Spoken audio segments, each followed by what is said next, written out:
Jonah was from Galilee. What? Are you kidding me? 5 kilometers away from where Jesus was from. Oh my God. Remember the parallels between Jonah and the whale and Jesus.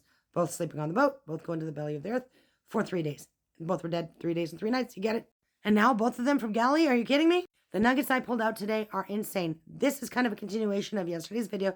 So if you want to catch up, check the playlist for the video right before this one. So we went over this a bit yesterday. Remember in the 15th year of Amaziah. Amaziah is the son of Joash. You notice how it mentions Jonah just a few verses down. That's Jonah in the whale. If we rewind a bit, his father, that's Joash. Joash, in his 3rd and 20th year, they were doing some naughty stuff. And God punished them all their days. So that means that there's a gap of time. And then right here, I believe this is Jonah. And the Lord gave Israel a savior. Remember the parallels, though. Jonah is going to be Jesus. You see what I'm saying? So yesterday we went over how 3 kings are missing from the book of Matthew genealogy, where it goes Ozias, and then it goes Jotham, and Joash, Amaziah, and Uzziah were removed. And I told you there's no accidents. God does everything for a reason. So remember that Joram is married to Athaliah. Athaliah is the daughter of Queen Jezebel and King Ahab. Naughty people, weren't they? So that's a representation of the Antichrist coming, and he's going to reign for his 3.5 years officially, but you get it, he's here for the 7. Then we've got Ahaziah. Now, Elijah was taken up during his reign. He only reigned for 1 year. What are the odds? And Elijah represents the church, the bride. You get it? It'll blow your mind when you find out where he passed away. Megiddo. What? So again, the beginning and the end. What happens at the Battle of Armageddon? The false prophet and the Antichrist get thrown into the lake of fire. We've got Joash. That's when Elisha did his ministry. Elisha represents Israel.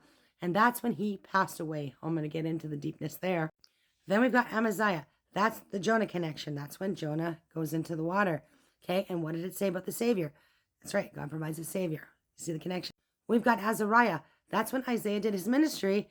Isaiah, now Captain Cookie gave me this nugget, said Isaiah represents the Great Commission. We'll get into that. Then we've got Jotham, who ruled for 52 years. That was the 2nd longest king that ruled in Judah. And he represents a change in politics. Ahaziah, who represents the rapture of the church, because when was Elijah taken up? You get it? And then we have Ahaziah, who represents the Antichrist and the false prophet being cast into the lake of fire. Megiddo. We've got Joash. That's the 7-year Great Tribulation. And that's when Israel passes away to self. You get it? And then they start following the Lord because their eyes have finally been opened. Remember Elisha? That's when he passed away. You see the connection? And that's when Jesus takes his throne. Now, we've got Amaziah. The Savior returns. You get it? We've got Azariah. Azariah is a representation of the tree of life. The leaves represent Israel. The fruit represents the church. The Great Commission is to go out and spread the gospel. Israel is going to be sent out for the healing of nations. And then obviously our job is going to be to minister to people as well. And then we've got Jotham, the change in polity, representation of the millennial reign. Do you see it? This is insane.